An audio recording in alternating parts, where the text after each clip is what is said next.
തൃശൂർ കേന്ദ്രീകരിച്ച് 500 കോടി രൂപയുടെ ഇറിഡിയം തട്ടിപ്പിന്റെ കൂടുതൽ വിവരങ്ങൾ പുറത്ത്.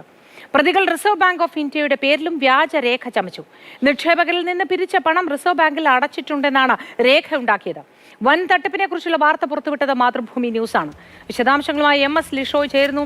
ലിഷോയ്, റിസർവ് ബാങ്കിന്റെ പേരിൽ പോലും വലിയ തട്ടിപ്പുകൾ നടന്നതായി വിവരങ്ങൾ പുറത്തുവരികയാണ്. കൂടുതൽ വിവരങ്ങൾ എന്തൊക്കെയാണ് ലിഷോയ്?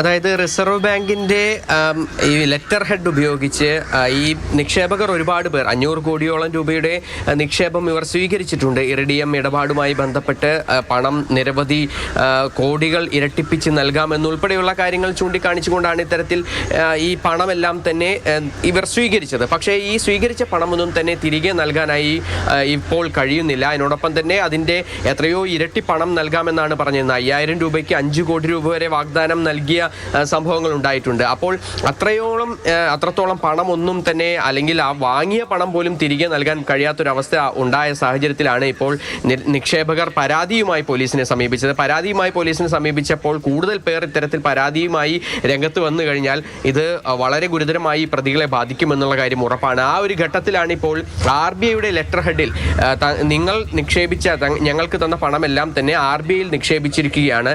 ഈ ഇടപാട് തീർന്നു കഴിഞ്ഞാൽ RBIയിൽ നിന്ന് ഈ പണം തിരികെ ലഭിക്കുമെന്ന് ഈ ഇടപാടുകാരെ വിശ്വസിപ്പിക്കുന്നതിന് വേണ്ടിയാണ് RBIയുടെ തന്നെ ലെറ്റർ ഹെഡിൽ ഇവർ ഇത്തരത്തിൽ വ്യാജരേഖ ചമച്ച് ഈ നിക്ഷേപകർക്ക് തന്നെ നൽകിയിരിക്കുന്നത്. പലരും ഇത് വിശ്വസിച്ചിട്ടുണ്ട്, പക്ഷേ വിശ്വസിക്കാത്ത ഒരുപാട് ആളുകളും ഉണ്ട്. എന്തായാലും ഇതിനെതിരെ ഈ RBI ഉദ്യോഗസ്ഥർ തന്നെ രംഗത്ത് വന്നിട്ടുണ്ട്. അതായത് കഴിഞ്ഞ ദിവസം ഇത്തരത്തിലുള്ള വാർത്തകൾ തെറ്റാണ് എന്ന് RBI തന്നെ പത്രക്കുറിപ്പിലൂടെ അറിയിക്കുകയും ചെയ്തിട്ടുണ്ടായിരുന്നു. വാർത്താക്കുറിപ്പിലൂടെ ഇത്തരത്തിൽ RBI തന്നെ ഈ കാര്യം അറിയിക്കുകയും ചെയ്തിട്ടുണ്ടായിരുന്നു. എന്തായാലും വളരെ ഗുരുതരമായൊരു കുറ്റം. അതിനോടൊപ്പം തന്നെ ഈ പരാതികൾ നിരവധിയായ ഇടങ്ങളിൽ നിന്നും ഈ ഇരിങ്ങാലക്കുട പോലീസ് സ്റ്റേഷനിലേക്കാണ് വരുന്നത്, ഇരിങ്ങാലക്കുട SP ഓഫീസിലേക്കാണ് വരുന്നത്. അപ്പോൾ ഇതെല്ലാം തന്നെ എത്തിയ ശേഷം ക്രോഡീകരിച്ച് വിശദമായ അന്വേഷണം നടത്തുമെന്നാണ് പോലീസ് പറയുന്നത്. ശരി.